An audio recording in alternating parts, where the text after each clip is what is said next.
విద్యామిత్రులకు నమస్కారము. నా పేరు చిద్రమణ. నేను శ్రీ దుర్గాంజనేయ దేవస్థానం సింగమలలో పనిచేస్తున్నాను. ఈ గుడి వచ్చేసి సింగమల నియోజకవర్గంలో ఉంటుంది. గుడి దేవస్థానం ఇది. మా పూజా విధానాలను నచ్చక కొందరు రాజకీయ సంబంధించిన వ్యక్తులు, ఎమ్మెల్యే గారు అమ్మగారు లీలావతి గారు, వాళ్ళ వ్యక్తులు మా మీద గత సంవత్సరం కాలంగా మా మీద భౌతికంగా దాడి చేస్తున్నారు. మా మీద భౌతికంగా దాడి చేస్తూ మమ్మల్ని ఆ గురించి బయటికి పంపిస్తున్నారు. మా మీద నేరుగా దాడి చేసింది వ్యక్తులు వచ్చేసి మంగళ ఆదాయన కూడిన వ్యక్తులు మా మీద దాడి చేస్తున్నారు. మంగళ ఆదాయన, సిఐ కౌలుట్లయ్య, కాయల రమణ యాదవ్, కాయల మహేష్ యాదవ్, కాయల సురేష్ యాదవ్, దాడి నారాయణ, బోయ సత్యాన వ్యక్తులు మా మీద పదే భౌతికంగా దాడి చేస్తూ నన్ను మా నాన్నని చంపాలని ప్రయత్నిస్తున్నారు.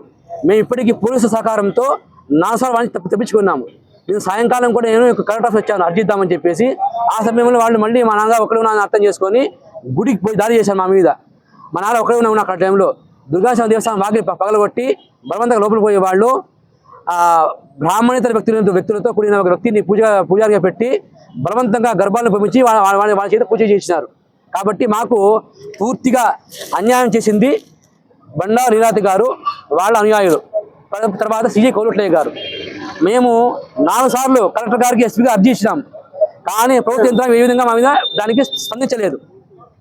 ఇది వాస్తవ విషయం. ఇది జిల్లా ఎస్పీ గారు మీకు ఏమైనా భరోసా ఇచ్చినారా? ఏ భరోసా నాకు ఇవ్వలేదు. కలెక్టర్ గారు ఏమీ ఇవ్వలేదు, భరోసా ఇవ్వలేదు.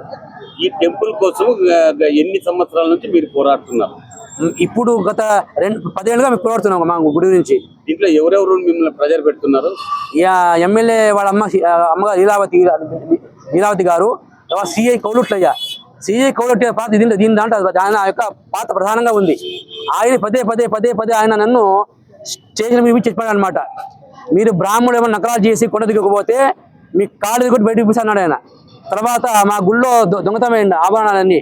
అప్పుడు ఎంక్వైరీ ఇచ్చిన వ్యక్తి ఆయన ఏమన్నానంటే, దొంగతనం చేసావు నీవే, పోనీ గుడి వదిలేసి వెళ్ళిపో, నీ మీద ఏ కేసు ఉంటుంది అన్నాడు ఆయన.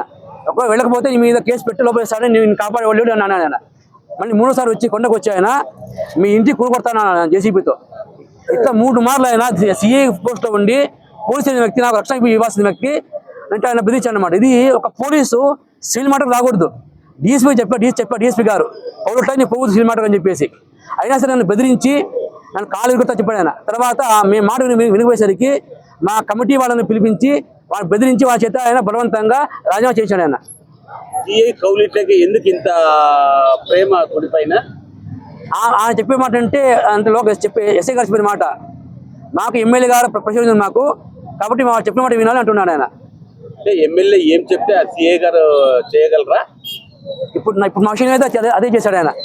ఎమ్మెల్యే చెప్పి అదే చేశాడు. ఎమ్మెల్యే చెప్పిందంట వస్తాడు ఆయన, బెదిరిస్తా పోతాడు. ఎమ్మెల్యే చెప్పిందంటే కాలు కట్ చేస్తా అంటాడు ఆయన. దేవాలయం అంటే గ్రామ ప్రజలకు ఇంపార్టెంట్, కానీ పోలీసులకి ఏం దాంట్లో ఏమన్నా ఇన్వాల్వ్మెంట్ ఎందుకు? లోకల్ ఎస్ఐ గారు కానీ ఏసఐ గారు యువత అంటే రావట్లేదు. వాళ్ళందరూ సైలెంట్ అయిపోయినారు, రావట్లేదు. కానీ ప్రధాన పాత్ర సూత్రధారి ఎమ్మెల్యే వాళ్ళ లీలావతి అయితే పాత్రధారి సిఐ కౌలుట్లయ్య. చాలా స్పష్టంగా ఆయన నాకు ఫోన్ చేసి ఎక్కడ ఇరుక్కుంటారని చెప్పేసి నాకు ఫోన్ చేయడు ఆయన. మా వాళ్ళని పిలిపించేది, అందరి కమిటీ వాళ్ళని స్టేషన్ కూర్చోబెట్టి గంట కూర్చోబెట్టి వాళ్ళకి వార్నింగ్ ఇచ్చేది, దిగిపో అని చెప్పేసి. నిన్న కూడా వాళ్ళు ఏమన్నారంటే, మీరు వాళ్ళు కొండ దిగితే వాళ్ళకు 5 లక్షలు డబ్బులు ఇస్తాము, ఇంటి బాడికి ఇప్పిస్తాం, వాళ్ళకి వెళ్ళిపోన్నాను మా నాన్నగారితో. ఎవరన్నారు? లీలావతి గారు, డైరెక్ట్గా లీలావతి గారు. ఎందుకంత?